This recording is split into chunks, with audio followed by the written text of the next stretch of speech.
Give yous all company assets now, HR snapped after firing me. I smiled and handed them the property deed. An hour later, the CO called in panic. Why is there an eviction notice at my door with a repossession order? We'll need your badge, your keys, and any company-owned assets in your possession. Immediately. Vanessa Sinclair, the VP of HR who'd been here all of 8 months, said it like she was ordering lunch. Efficient. Like firing me after 19 years was just another item on her to-do list. Before we continue, I want to thank you for being here. If you believe hard work and loyalty deserve more than a misspelled severance letter, please consider subscribing. It's free and helps us reach others who need to hear this. Now let's see what happens next. I reached into my bag and pulled out my access badge. Set it on the conference table. Then my keyring, 17 keys, each one labeled in my handwriting. Server room. Roof access. Electrical panel. I laid them out slowly one by one. Vanessa's glossy smile widened. She thought she'd won. Then I pulled out the manila envelope. Thick. Heavy. Sealed with red wax. I slid it across the table. You want all company assets? I said. Here's the deed to the building. The color drained from her face. What are you talking about? She whispered. I leaned back in my chair. You're sitting in it right now. And your lease expired 2 weeks ago. The lawyer next to her grabbed the envelope, ripped it open, and his hands started shaking. My name is Elena Frost. And I'm about to teach this company what happens when you forget who actually owns the ground you're standing on. But let me back up. Because this story doesn't start in conference room C with Vanessa's fake sympathy and a misspelled severance letter. It starts at 6:30 this morning, 3.5 hours before they decided to throw me away like yesterday's coffee grounds. I arrived at Titan Dynamics the same way I had for 19 years. Early, alone, and carrying a toolbox that was older than most of the employees here. My thermos of black coffee sat in the cup holder of my truck, still steaming. The parking lot was empty except for the CEO's Tesla, which was always here. Greg Callahan liked people to think he worked harder than everyone else. Maybe he did. Or maybe he just slept in his office to avoid going home to his third wife. I unlocked the side entrance with the brass key I'd had since 2004. The building was quiet. Peaceful even. I liked it this way. Before the noise. Before the egos. Before people started filling the space with their complaints and their lattes and their endless meetings about meetings. I went straight to the basement.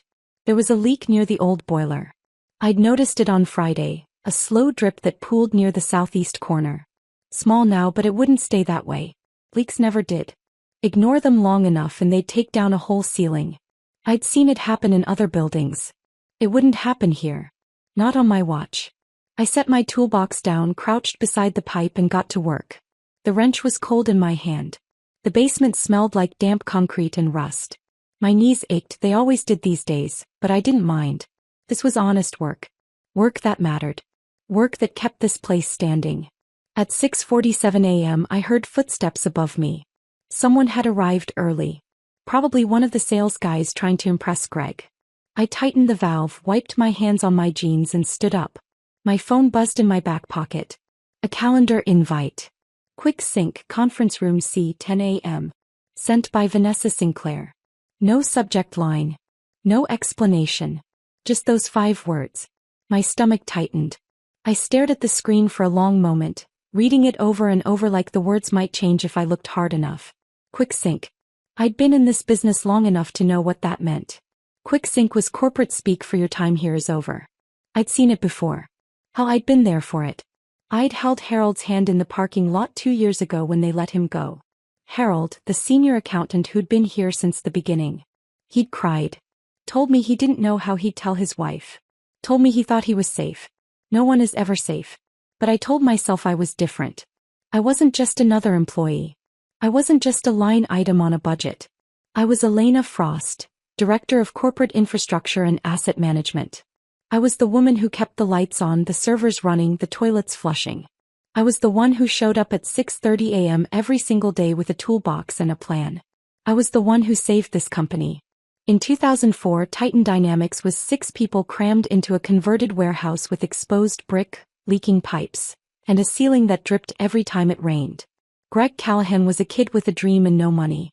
No credit. No collateral. No landlord would touch him. He came to me, his only employee with a steady paycheck and a credit score above 600, and begged me to help. So I didn't co-sign a lease. I bought the building. Outright.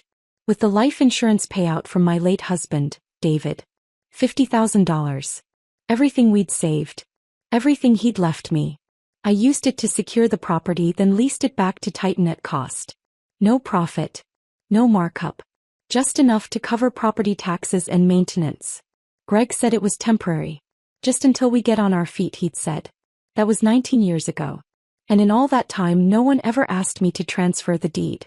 No one ever checked who actually owned the building. They just assumed. Assumed it was the company's. Assumed it was Greg's. Assumed I was just the woman who fixed the boiler and replaced the light bulbs. They forgot. But I didn't. I slipped my phone back into my pocket, grabbed my toolbox and headed upstairs. The second floor was starting to wake up. I heard the hum of computers booting up, the hiss of the espresso machine in the break room, the low murmur of voices. I stopped by the break room to grab a paper towel. Someone had spilled coffee on the counter again, and that's when I heard them. Two junior developers. Mid-20s probably. Fresh out of college with their hoodies and their energy drinks and their complete lack of respect for anything that came before them. Did you hear they're restructuring? One of them said. Yeah, the other replied, laughing. Getting rid of dead weight. I froze. Dead weight. That's what they thought of people like me. People who'd been here long enough to remember when this place was nothing. When we ate ramen for dinner and worked 80-hour weeks because we believed in something bigger than ourselves. I didn't say anything. I just wiped up the coffee, tossed the paper towel in the trash and walked out. My office was at the end of the hall. Small. Cramped. Tucked between the supply closet and the server room. A desk, a filing cabinet, a chair that squeaked when I leaned back. But it was mine. On the desk was a framed photo. David and me standing in front of the warehouse in 2004. His arm was around my shoulders. We were both smiling. Behind us, you could see the hand-painted sign someone had made. Titan Dynamics. David used to joke that I loved this building more than I loved him. Maybe he was right.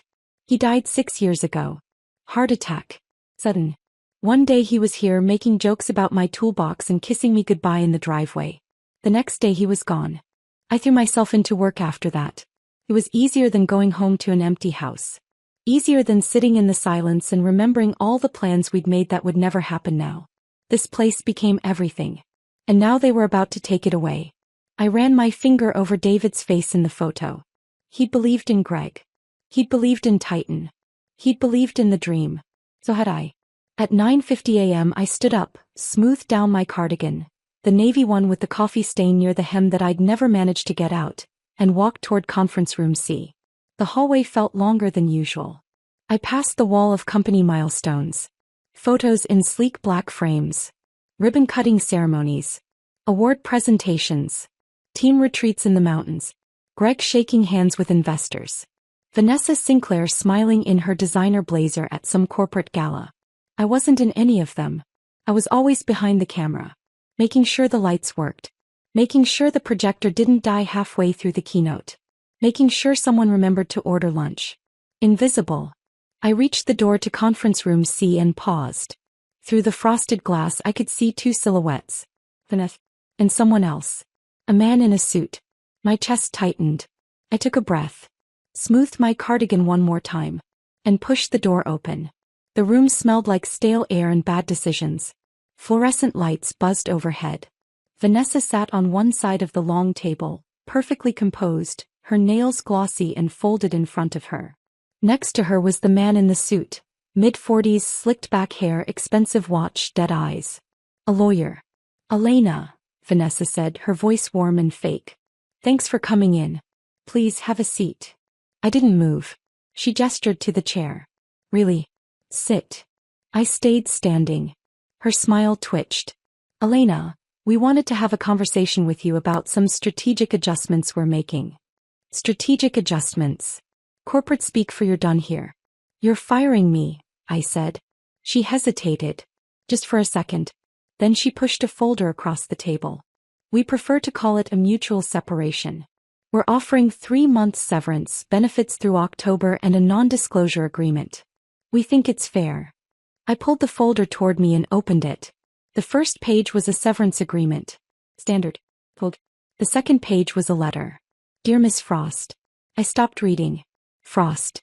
19 years. And they couldn't even spell my name right. I closed the folder. That's when the lawyer spoke. We'll need your badge, your keys, and any company-owned assets in your possession. Immediately. And that's when I knew. They had no idea what they'd just done. I reached into my bag. Fully. Deliberately. And I handed them everything they asked for. Including the one thing they never knew I had. The lawyer stared at the deed like it might bite him. His hands trembled slightly as he flipped through the pages. County seal. Notary stamp. My signature at the bottom, dated and recorded. All of it official. All of it legal. All of it mine. Vanessa leaned over his shoulder, her glossy nails tapping against the table. This can't be right, she muttered. There has to be some mistake. There's no mistake, I said. The lawyer looked up at me, his face pale. You're saying you own this property? I'm saying exactly that. He cleared his throat, straightened his tie, tried to regain composure.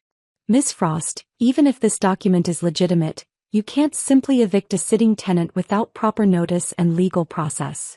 I leaned forward. Oh, I gave notice, I said. 3 times actually. June 10th, June 25th, July 10th. All sent via email to Greg Callahan, to your finance department, and to facilities. Subject line. Lease renewal required. Action needed by July 15th. I have read receipts for all 3. Vanessa's face went from pale to flushed. That's impossible.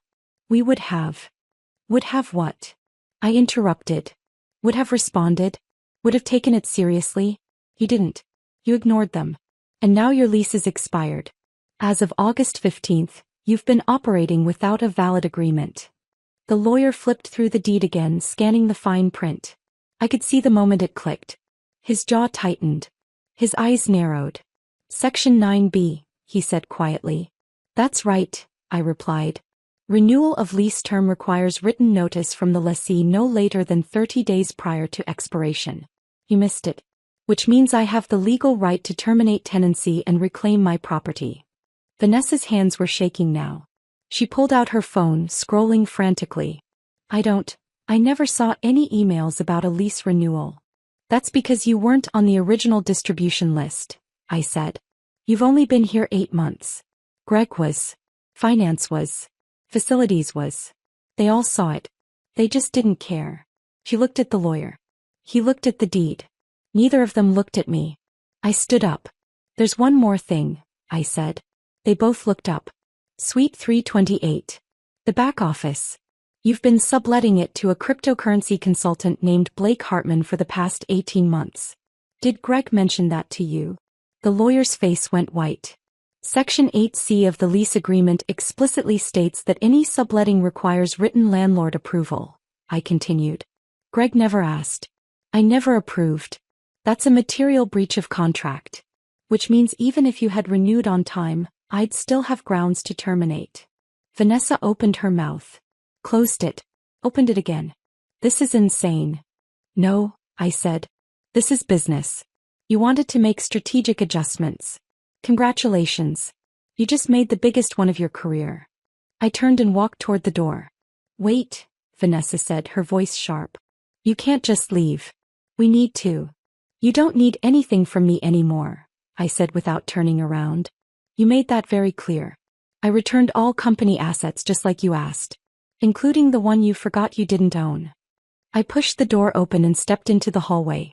Behind me I heard Vanessa's voice rising in pitch. This isn't over, Elena. We have lawyers. We have resources. We'll fight this. I stopped. Turned around. Looked her dead in the eye. Go ahead, I said. But while you're fighting you might want to start packing. You've got 30 days. I walked away. The hallway was too bright. Too loud. My heart was pounding so hard I could feel it in my throat. My hands were shaking. I shoved them into my pockets and kept walking. Past the break room. Past the wall of company milestones. Past the row of glass-walled offices where people were typing away, oblivious to the fact that their entire world was about to collapse. I made it to the elevator before my knees started to buckle. I pressed the button. Waited. The elevator dinged. The doors slid open. I stepped inside and hit the button for the parking garage. As the doors closed, I caught a glimpse of myself in the mirrored wall. Navy cardigan. Coffee stain. Gray hair pulled back in a ponytail. The same woman who'd walked in here at 6:30 this morning. But I didn't feel the same. I felt lighter. And terrified. The elevator descended slowly. Each floor felt like an eternity. I counted them in my head. 4, 3, 2, basement. The doors opened. I stepped out into the cold, fluorescent-lit parking garage. My truck was parked in the far corner where it always was. I walked toward it, my footsteps echoing off the concrete. I unlocked the door. Slid into the driver's seat. Closed the door. And then I just sat there. Hands on the steering wheel. Engine off. Staring at the concrete pillar in front of me. What did I just do? The question hit me like a wave. I'd just evicted an entire company. 230 employees. People with families. People with mortgages. People who had nothing to do with the decision to fire me. My chest tightened. I pulled out my phone. My hands were still shaking. I had 3 missed calls. 2 from unknown numbers. 1 from Greg Callahan. I didn't listen to the voicemails. Instead, I opened my email and scrolled to the folder labeled Lease, Titan Dynamics. There they were. All 3 notices I'd sent. June 10th, June 25th, July 10th. All marked as read. All ignored. I took a screenshot of each one and saved them to a separate folder labeled Evidence. Then I called Marcus Delgado. He picked up on the second ring. Elena. You okay? I let out a breath I didn't know I'd been holding. I just handed them the deed. Silence. Then a low whistle. You actually did it. I did it. How'd they react? Vanessa looked like she was going to pass out. The lawyer looked like he wanted to crawl under the table. Greg hasn't called me yet, but I'm sure he will. Marcus laughed. Oh, he will. Trust me. This is going to hit him like a freight train.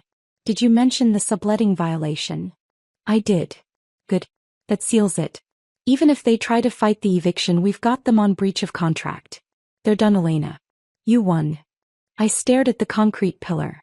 Well, didn't feel like winning. It felt like free falling. Marcus, what if I just made the biggest mistake of my life? He was quiet for a moment. Then he said, You didn't. How do you know? Because you're not the one who made the mistake. They did. 19 years ago when they forgot to ask who owned the building. 2 months ago when they ignored your lease renewal notices. This morning when they fired you and demanded you hand over company assets. They made the mistake, Elena. You're just making them pay for it.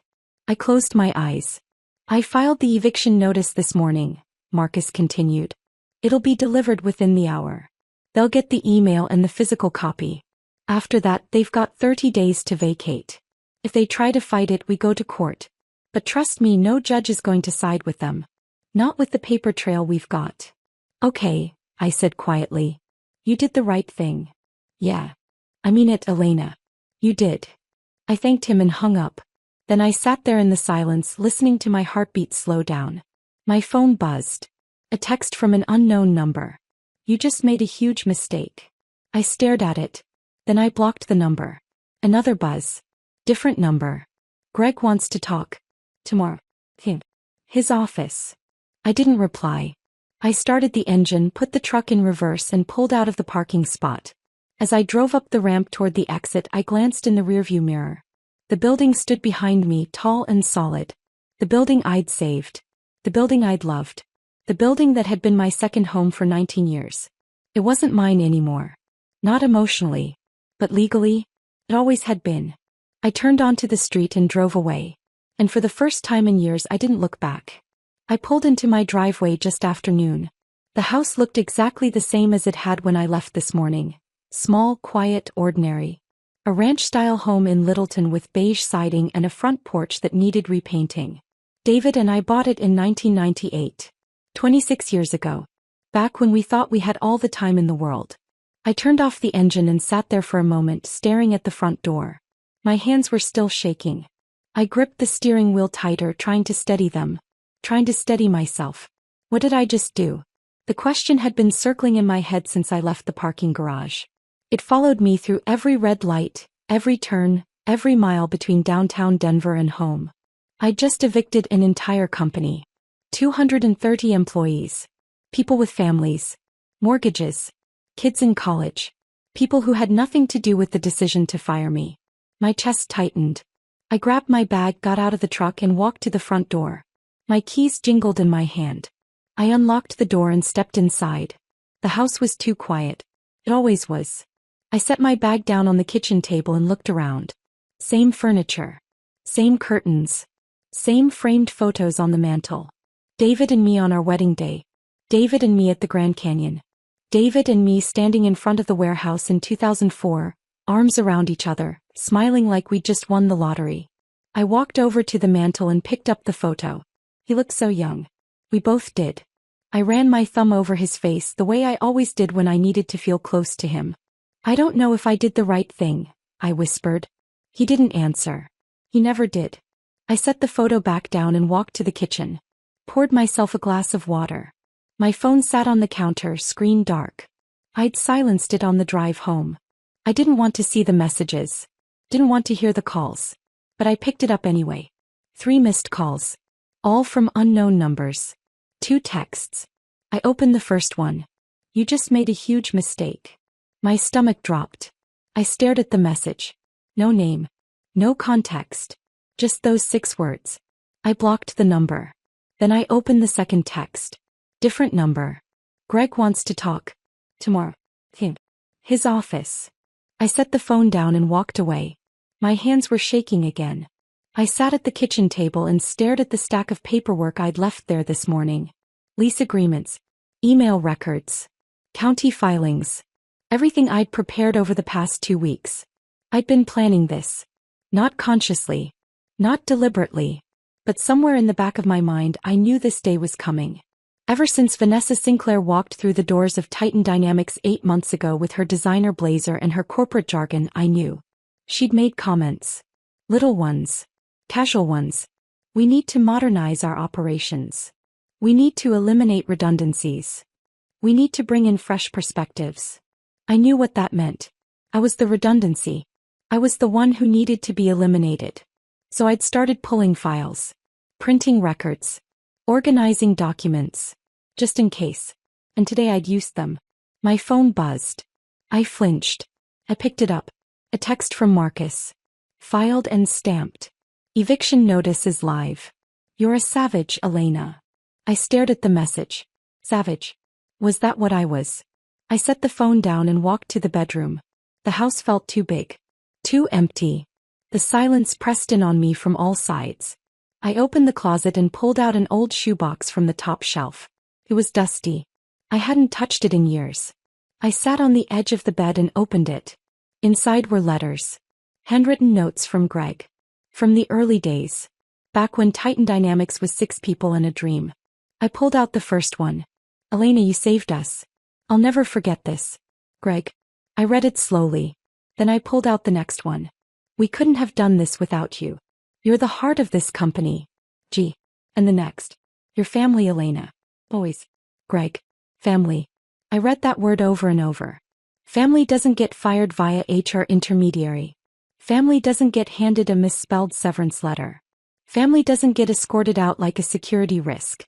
I stuffed the letters back into the box and shoved it under the bed. I didn't want to see them anymore.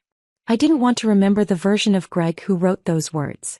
The version who sat on the floor with us eating pizza at midnight, dreaming about what we could build together. That version was gone. Or maybe he'd never really existed. I walked back to the kitchen. My phone was ringing. Unknown number. I let it go to voicemail. It rang again. Same number. I answered. Elena Frost speaking. Silence. Them breathing. Heavy. Deliberate. Hello. I said. Nothing. Then a click. They hung up. My hands started shaking again. I set the phone down and stepped back, staring at it like it might explode. Who was that? Another call came through. Different number. I didn't answer. Then a text. This isn't over. I blocked the number. Another text. Another number. You're going to regret this. Block. Another. 230 people are going to lose their jobs because of you. I turned off my phone. My chest felt tight. My breathing was shallow. I sat down at the kitchen table and put my head in my hands. What if they were right? What if I just destroyed 230 lives because I was angry? Because I was hurt? Because I wanted revenge? I thought about Harold, the accountant they'd fired 2 years ago. I thought about how he cried in the parking lot. How he told me he didn't know how he'd tell his wife. What if there were 230 Harolds now? What if this wasn't justice? What if this was just cruelty? I sat there for a long time staring at the table trying to breathe. Then I stood up, walked to the bedroom, pulled the shoebox out from under the bed, and I threw it in the trash. I didn't need Greg's empty words anymore. I didn't need his promises. I didn't need his version of family. I needed to remember who I was before Titan Dynamics. Before the 19 years of invisible work. Before I became the woman who fixed everything and expected nothing in return. I needed to remember that I mattered. Even if no one else thought so. I walked back to the kitchen, turned on my phone and opened my email. There they were. The 3 lease renewal notices I'd sent. June 10th, June 25th, July 10th. All marked as read. All ignored. I took screenshots. Saved them to a folder labeled Evidence. Then I opened a new email. To Greg Callahan. Subject, Final Notice. Body, your lease expired on August 15th. You have 30 days to vacate the property. All further communication should be directed to my attorney, Marcus Delgado. I attached Marcus's contact information, and I hit send. Then I poured myself a glass of wine, walked to the back porch and sat down. The sun was starting to set. The sky was streaked with pink and orange. The air smelled like pine in late summer. I took a sip of wine. My hands had stopped shaking. For the first time all day I felt like I could breathe. I didn't know what tomorrow would bring. But tonight I was still standing. And that was enough. I woke up to the sound of my phone vibrating against the nightstand. At first I thought I was dreaming. But the buzzing didn't stop. It kept going, relentless, like a swarm of bees trapped in a jar. I reached over and grabbed the phone, squinting at the screen in the dark. 5:30 a.m. 12 text messages. 7 missed calls. 3 voicemails. All from numbers I didn't recognize. A few from Greg. 1 from Vanessa. I set the phone down and stared at the ceiling. I turned it back on last night. Sometime after the wine. Sometime after I threw Greg's letters in the trash. I couldn't remember exactly when. I just remembered needing to know. Needing to see what would happen next. Now I knew. Panic. I sat up, swung my legs over the side of the bed and stood. My body ached. My head felt heavy. But my hands were steadier than they'd been yesterday. I walked to the bathroom, splashed cold water on my face and looked at myself in the mirror. Same face. Same gray hair. Same tired eyes. But something was different. I felt resolved.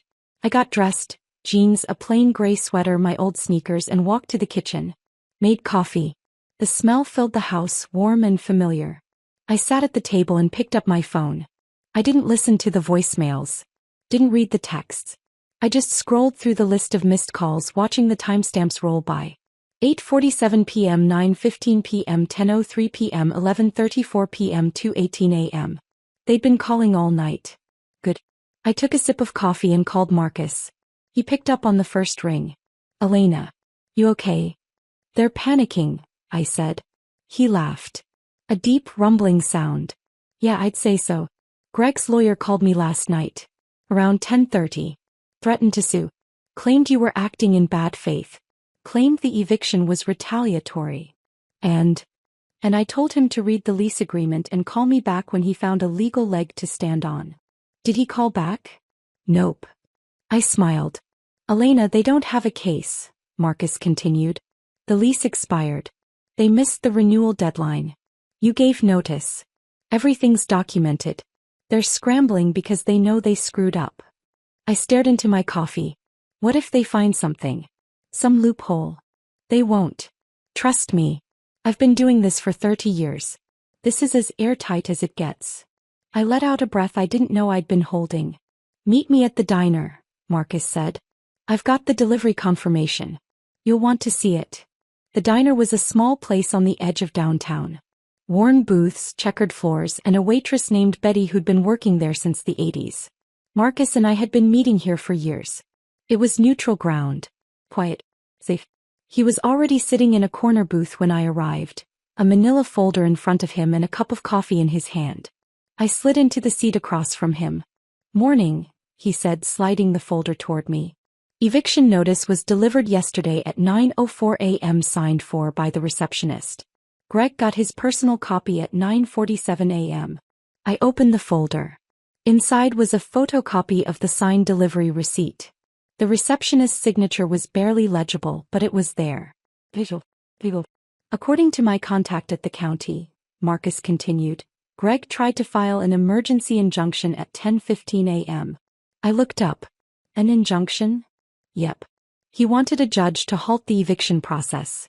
Claimed he needed time to review the documents. Claimed you didn't provide adequate notice. My chest tightened. And? Marcus grinned. Denied. Judge took one look at the lease terms, the missed renewal deadline, and your email records and said there's no grounds for an injunction. They had 30 days notice. They ignored it. Case closed. Relief washed over me like a wave. But there's more, Marcus said, leaning forward. The subletting violation. Blake Hartman. Exactly. Suite 328. Greg's been renting it out to this crypto consultant for the past 18 months. No written approval from you. No documentation. Nothing. I'd found out about Blake 2 months ago, purely by accident. I was updating the building insurance, something I did every year, and saw his name listed as an occupant. I didn't recognize it, so I asked around. Quietly. Carefully. Turned out Greg had made a side deal. Extra income. Under the table. I never said anything. I just filed it away. Section 8C of the lease agreement explicitly states that any subletting requires written landlord approval, Marcus said. Greg never asked. You never approved. That's a material breach of contract. What does that mean? It means even if they'd renewed the lease on time, you'd still have grounds to terminate. And if they want to fight the eviction, we can countersue for breach and charge them back rent at market rate for the subletting. That's an additional $47,000 over the past 18 months. I stared at him. 47,000? Yep. I sat back in the booth trying to process it. I don't want their money, Marcus. I just want them out. He nodded. Then you'll get exactly that. But it's good to have leverage. Just in case. Betty came by and refilled our coffee. I thanked her and took a sip, letting the warmth settle in my chest. What happens now? I asked. Now. We wait. They've got 30 days to vacate. If they leave quietly, that's the end of it. If they try to fight, we go to court. But trust me, Elena, they're not going to fight. They know they don't have a case. I nodded slowly. Marcus reached across the table and squeezed my hand. You did the right thing, he said. I wanted to believe him. I left the diner just after 8 a.m. The sun was bright, the air crisp. I walked to my truck, unlocked the door, and slid into the driver's seat. That's when my phone rang. Greg Callahan. I stared at the screen. Part of me wanted to ignore it. To let it go to voicemail. To pretend he didn't exist. But another part, the part that had spent 19 years answering his calls at all hours, fixing his problems, saving his company, couldn't help but answer. I picked up. Elena Frost speaking. His voice was tight. Strained. Barely controlled. We need to talk. I didn't say anything. This is insane, Elena, he continued. You can't just evict us. We have 230 employees. Contracts. Clients. You're going to destroy everything we built. I stopped breathing. Everything we built.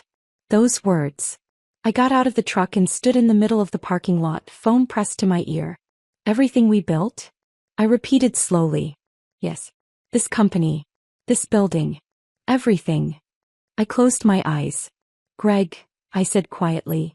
I bought the building. With my late husband's life insurance money. I wired the electrical system. I negotiated the lease. I kept that place running while you played CEO.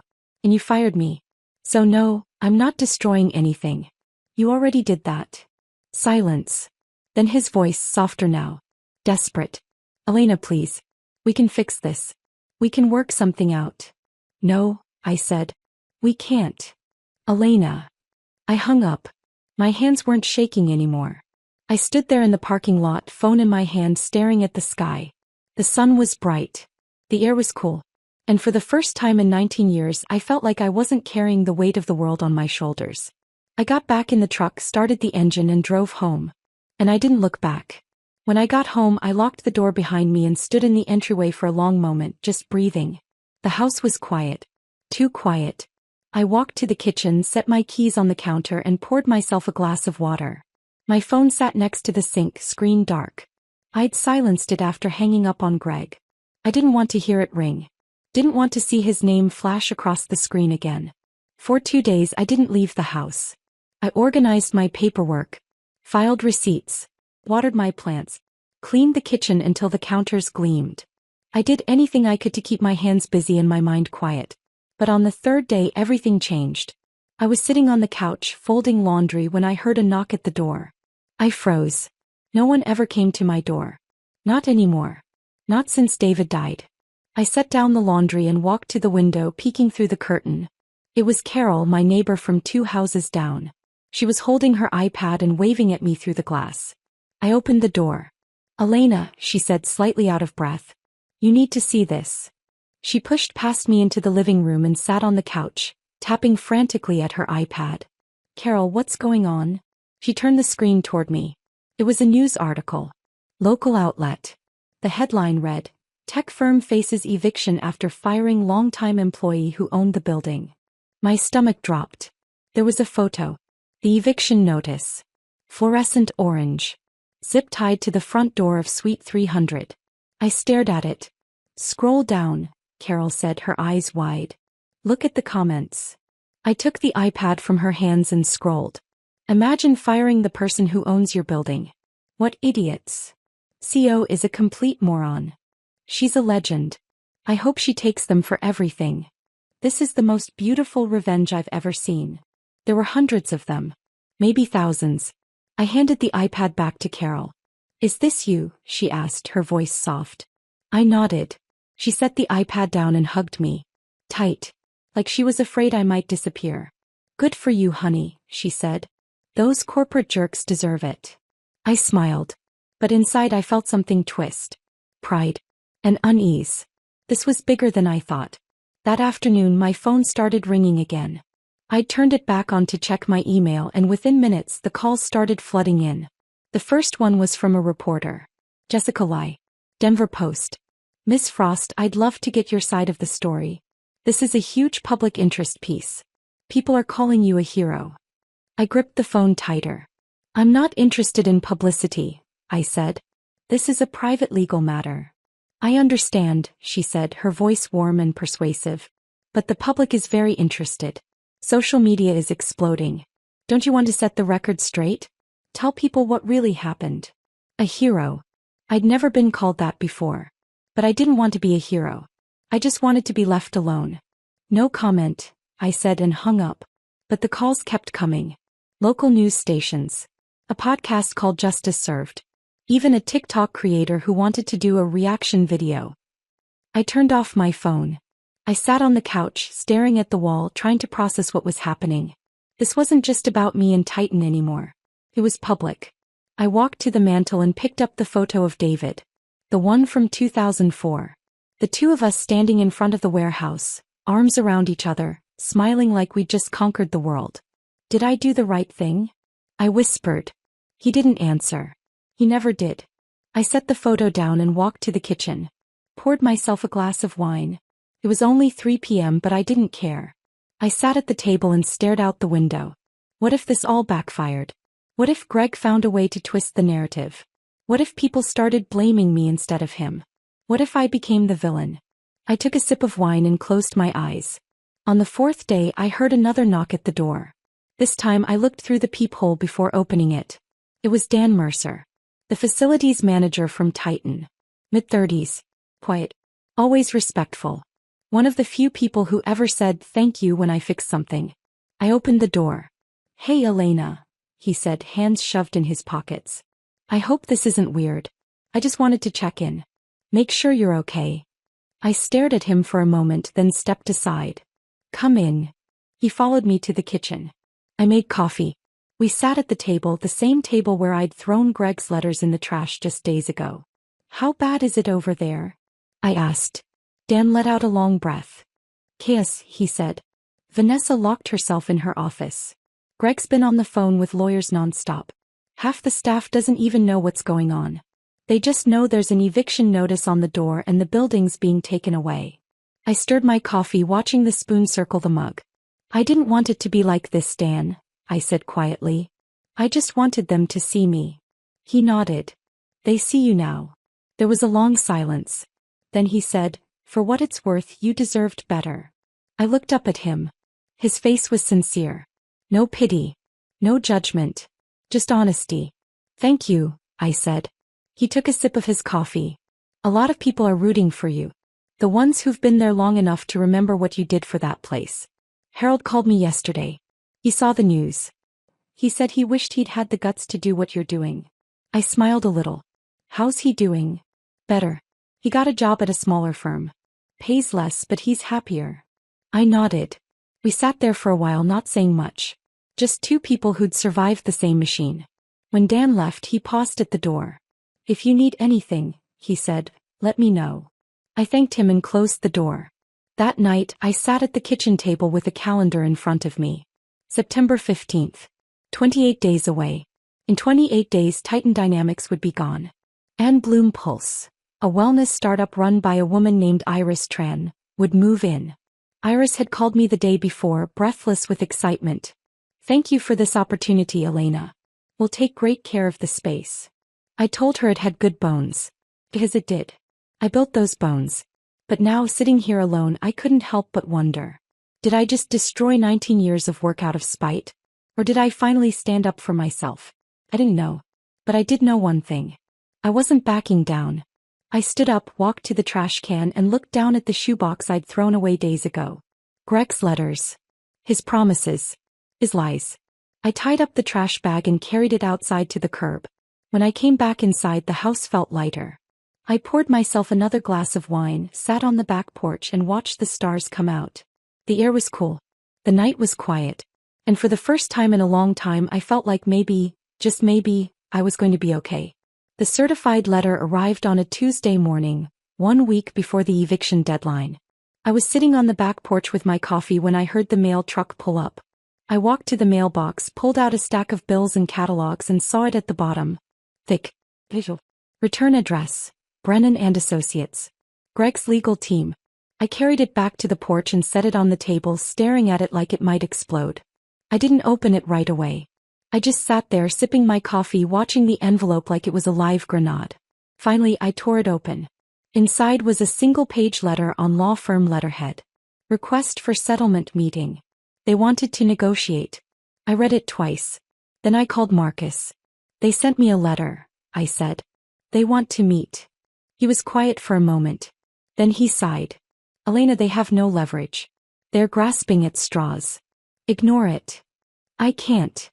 Why not? I didn't answer right away. I wasn't sure I could explain it. Because part of me, the part that had spent 19 years caring about that company, about those people, wanted to hear what they had to say. I just need to hear it, I said finally. Marcus sighed again. Fine. But we do it on our terms. Neutral location. My office. And I'm in the room with you. Okay. And Elena? Yeah. Don't let him guilt you into anything. The meeting was scheduled for Thursday afternoon at 2 p.m. I spent the morning pacing my living room, second-guessing myself. What if this was a mistake? What if Greg twisted my words? What if he recorded the conversation and used it against me? But I'd already agreed. And I wasn't backing out now. Marcus's office was on the 3rd floor of a gray building downtown. Clean. Professional. The kind of place that smelled like leather and old books. I arrived 10 minutes early. Marcus was waiting for me in the lobby. You ready? He asked. No. He smiled. Good. That means you're thinking clearly. We walked to the conference room. It was small. A long table. 6 chairs. A window overlooking the street. And Greg. He was already there. Sitting at the far end of the table. Alone. No Vanessa. No lawyer. No entourage. Just him. He looked terrible. Unshaven. Bags under his eyes. Suit wrinkled like he'd slept in it. His tie was loose, his collar unbuttoned. He looked like a man who hadn't slept in days. I sat down across from him. Marcus sat next to me, folder in hand, pen ready. Greg didn't look at me right away. He just stared at his hands folded on the table in front of him. The silence stretched. 1 minute. 2. Finally he looked up. I'm sorry, Elena. I blinked. I wasn't expecting that. He took a breath and then he started talking. And he didn't stop for 20 minutes. He told me about the pressure from investors. The board meetings where they pushed for young leadership and modern operations. He told me Vanessa had convinced him that restructuring was necessary. That my salary was too high for someone in operations. That they needed to trim the fat to stay competitive. He actually used those words. Trim the fat. My jaw tightened. I fought for you at first, he said, his voice strained. I told them you were essential. That you'd been here from the beginning. But then they showed me the numbers. And the numbers didn't add up. And he paused, rubbing his face. I thought you'd understand. I thought you'd be okay. You've always been okay. I leaned forward. I was okay because I made myself okay, Greg, I said slowly. Because I had no choice. Because no one else was going to take care of me. But you had a choice. And you chose wrong. He looked down at his hands again. I know, he said quietly. Another long silence. Then he straightened up, pulled a folder from his briefcase and slid it across the table. I want to make this right, he said. I opened the folder. Inside was a formal offer letter. Purchase agreement, 1140 Larimer Street. Offer price, $3.20 million. I stared at the number. $3.2 million. More money than I'd ever had. More than David's life insurance. More than my retirement savings. Enough to live comfortably for the rest of my life. We'll buy the building from you, Greg said. Market rate. Full price. Plus a public statement crediting you for Titan's success. An apology. And if you want it, a permanent consultant role. You can work remotely. Set your own hours. Name your price. I looked up at him. He was leaning forward now, his eyes desperate. Elena, please. This is everything I can offer. Marcus, sitting next to me, raised an eyebrow. He didn't say anything, but I could see the calculation in his eyes. It was a serious offer. I looked at Greg. Really looked at him. His eyes were red. His hands were shaking slightly. He looked like a man who'd lost everything and was trying to claw his way back. And for a moment, just a moment, I felt sorry for him. But then I remembered. Vanessa's smile. The misspelled name. The 19 years of being invisible. The way they looked at me like I was nothing. I closed the folder and pushed it back across the table. No. Greg's face went pale. Elena. No, I said again, my voice steady. We have 230 employees, he said, his voice rising. Families. Kids in college. Mortgages. If we lose this building, we lose everything. Clients will pull out. Investors will walk. The company will collapse. I stood up. Then you should have thought about that before you fired me. Elena, please. I turned toward the door, then stopped. I looked back at him. You want to know the worst part, Greg? I said quietly. I would have helped you. If you just asked. If you treated me like a person instead of a line item on a budget. But you didn't. So now you get to learn what it feels like to be expendable. I walked out. Marcus followed me into the hallway. You sure about this? He asked. I nodded. I've never been more sure of anything in my life. We stood in the hallway for a moment, the door to the conference room closed behind us. I could hear Greg inside talking on his phone. His voice was muffled, but I could hear the desperation. Marcus looked at me. That was a lot of money, Elena. I know. You could have lived comfortably for the rest of your life. I know. He studied my face. Then he nodded. Good, he said. Because you're worth more than $3 million. You always were. I let out a breath I didn't know I'd been holding. We walked to the elevator. Rode down in silence. When we stepped out onto the street, the sun was bright. The air was cool. What now? Marcus asked. I looked up at the sky. Now. I said. We finish this. He smiled. Damn right we do. I got in my truck, started the engine and drove home. And for the first time since this all started, I didn't feel guilty. I felt free. September 15th arrived like any other day. The sky was overcast. The air smelled like rain. I woke up at 6 a.m., made coffee, and stood at the kitchen window staring out at nothing. Today was the day. I got dressed, jeans, a plain sweater, my old sneakers, and grabbed my keys. I didn't have to go downtown. I didn't have to watch. But I needed to see it. Needed to witness the ending I'd set in motion. I drove through quiet streets, past closed storefronts and empty bus stops. The city was still waking up. By the time I reached downtown, the sun was starting to break through the clouds, casting long shadows across the pavement. I parked across the street from 1140 Larimer Street. And I waited. At 7:30 a.m., the first moving truck pulled up. Then another. Then a third. I watched from my truck as the back doors rolled open and employees started streaming out of the building, carrying boxes, desks, monitors, chairs. Some of them looked angry, shouting at each other, pointing fingers. Some looked confused, like they still didn't understand what was happening. A few looked almost relieved, like they'd been waiting for an excuse to leave. I recognized some of the faces. The junior developers who'd called people like me dead weight. The marketing team who'd never once said thank you. The sales guys who parked in the loading zone and left their trash in the break room. And then I saw Vanessa. She was standing on the sidewalk, phone pressed to her ear, sunglasses covering half her face even though it was overcast. She was barking orders at someone. Probably a moving company, probably her lawyer. Her blazer was perfectly pressed. Her nails were still glossy. She looked like she was directing a corporate evacuation with all the authority of someone who'd never once had to carry her own boxes. And then I saw Greg. He was standing near the entrance, leaning against the brick wall, arms crossed, watching the chaos unfold around him. He looked smaller than I remembered. His suit was wrinkled. His tie was gone. His face was pale, unshaven, hollow. He looked broken. I stared at him through the windshield, my hands gripping the steering wheel. And I didn't feel victorious. I felt sad. Not for him. Not exactly. But for what could have been. For the version of Titan that valued people like me. The version that kept its promises. The version that remembered where it came from. That version never really existed. Maybe it never could have. At 9 a.m., a new set of vehicles pulled up. Smaller. Sleeker. Electric.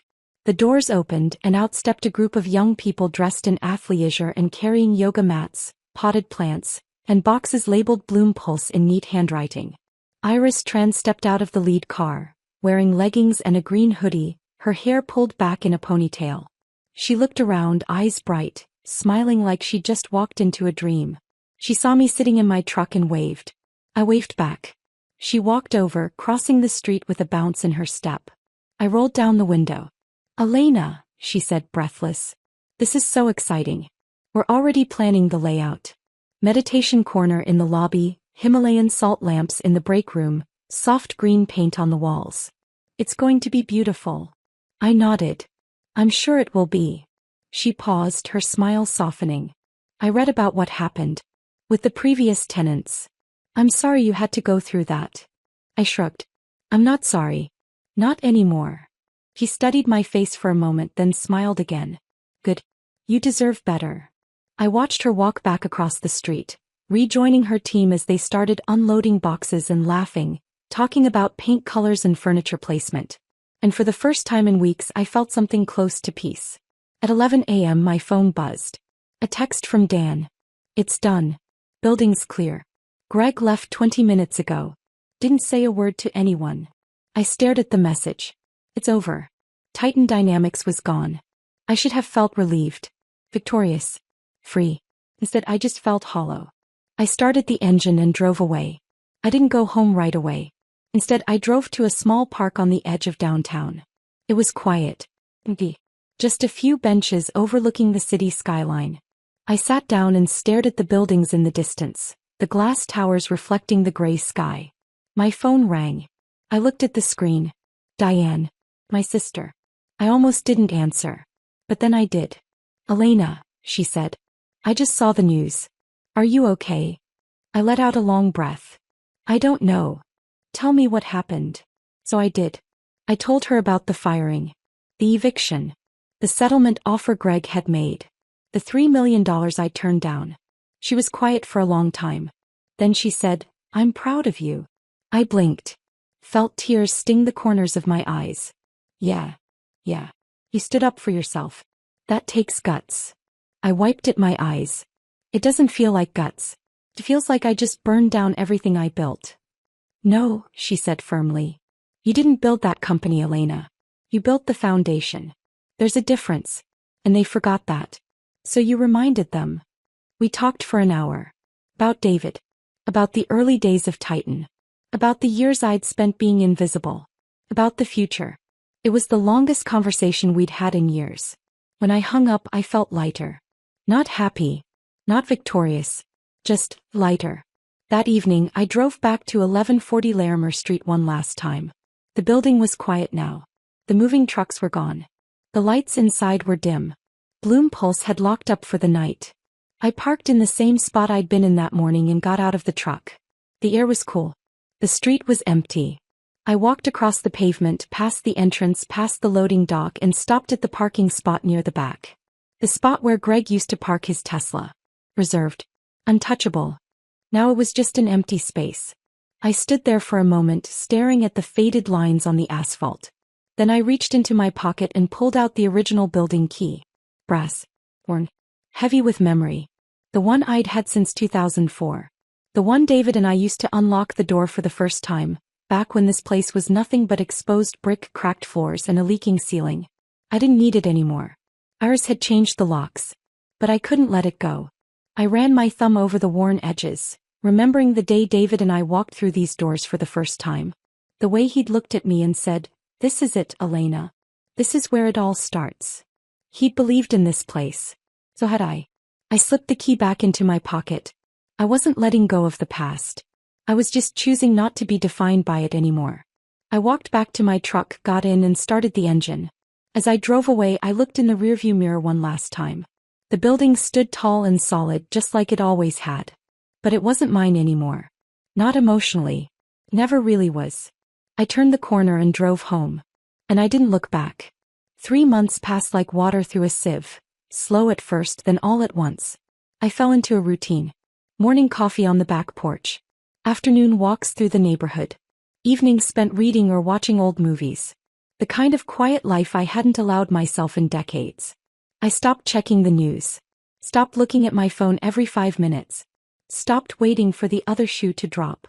And then, on a Tuesday afternoon in early December, I got an email from Marcus. Subject line, "Thought you'd want to see this." I opened it. Attached was a link to a news article. Titan Dynamics files for bankruptcy following eviction and loss of major clients. I clicked the link and read slowly. The company couldn't recover. After losing the building, 2 major clients pulled their contracts. Investors walked. Employees scattered to competitors. Greg Callahan stepped down as CEO. Vanessa Sinclair left to take a job at some tech firm in California. The company that once seemed unstoppable was gone. I closed the laptop and sat back on the couch. I didn't feel happy. I didn't feel sad. I just felt resolved. They made their choices. I made mine. And now we were all living with the consequences. My phone rang. Iris Tran. "Elena," she said, her voice bright and energetic. "I wanted to thank you again. Business is booming. We just signed 3 new corporate wellness contracts, and we're expanding into Suite 328 next month." I smiled. "That's great, Iris. I'm happy for you. We couldn't have done it without you. Seriously, this space has been incredible. The energy here is just, it's perfect. I'm glad it's working out." "How are you doing?" she asked, her tone softening. "I know the past few months have been a lot." I looked out the window. The sun was setting, painting the sky pink and orange. "I'm doing okay," I said. "Better than okay, actually." "Good. You deserve it." We talked for a few more minutes, then hung up. I set the phone down and sat in the quiet. For the first time in a long time, I felt like I could breathe. A week later, I started volunteering at a local community center. It was a small place on the east side of Littleton, run by a woman named Patricia who'd been there for 30 years. They offered classes for seniors, computer skills, cooking, basic home repairs. I signed up to teach the home repair class. It was small work. Fixing leaky faucets. Replacing light fixtures. Unclogging drains. Patching drywall. But it felt meaningful. The students were mostly women in their 60s and 70s, Widows like me who'd spent their lives relying on husbands or handymen and now wanted to learn how to take care of things themselves. One of them, a woman named Margaret, asked me during our third class, "How do you know so much about all this?" I set down my wrench and wiped my hands on a towel. "I worked in facilities management for 19 years, I said. "I took care of a building downtown." "Just one building?" "Just one. But it was a big one." She smiled. "You must have loved it." I paused. "I did. For a long time." "What happened?" I told her. About Titan. About the 19 years. About the firing. About the eviction. She listened quietly, her hands folded in her lap, her eyes never leaving mine. When I finished, she said, "You did the right thing." I shrugged. "I did what I had to do." She shook her head. "No. You did what most people are too afraid to do. You chose yourself." Her words hit me harder than I expected. I'd spent my whole life choosing other people. Choosing the company. Choosing to be invisible. Choosing to stay quiet. For once I chose me. And maybe that was enough. On a cold December morning, I walked out to the mailbox and found a handwritten letter. No return address. Just my name and address in neat, looping handwriting. I carried it back inside, set it on the kitchen table, and stared at it for a long moment before opening it. Inside was a single sheet of paper, folded carefully. I unfolded it and started reading. "Elena, I know I don't deserve your forgiveness. But I want you to know that I've thought about what you said every day since the eviction. You were right. I took you for granted. I treated you like you didn't matter. And I'm sorry. I've started working with a small startup now. Nothing fancy. Just a handful of people trying to build something real. I'm trying to do things differently. Trying to value people. Trying to remember where I came from. I'll never forget what you taught me, the hard way. I hope you're doing well. You deserve every good thing. Greg." I read it twice. Then I folded it, walked to the bedroom, and put it in the drawer of my nightstand. I didn't need his apology. But I was glad he finally understood. On New Year's Eve, I stood on my back porch with a glass of champagne, watching fireworks bloom over the Denver skyline. The air was cold and sharp. The sky was clear.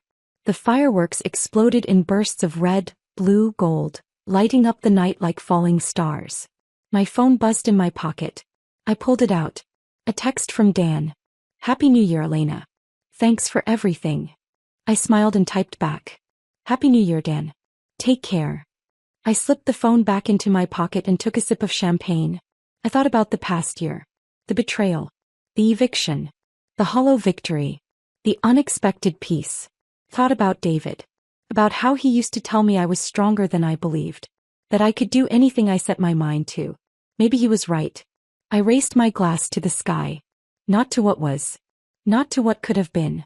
But to what is. To the woman who owned the building. The woman who finally chose herself. The woman who walked away and never looked back. I took another sip. The champagne was cold and sweet. And for the first time in a long time I felt free. The fireworks continued to explode overhead, painting the sky in brilliant colors, fading and blooming again and again. I stood there, alone but not lonely, watching the night unfold. And I realized something. I didn't need anyone to see me. I didn't need anyone to validate me. I didn't need anyone to remember my name. I knew who I was. I knew what I was worth. And that was enough. I finished my champagne, walked back inside, and closed the door behind me. The house was warm, quiet, safe. I walked to the living room and sat on the couch, pulling a blanket over my lap. On the mantel, the photo of David and me still sat in its frame, the two of us smiling in front of the warehouse all those years ago. I looked at it for a long moment. Then I smiled. "I did it, David," I whispered. "I finally did it." And somewhere in the quiet of the night I could almost hear him whisper back. "I always knew you would." I leaned back, closed my eyes, and let the warmth of the house wrap around me like a blanket. Outside, the fireworks continued. Inside, I was finally home.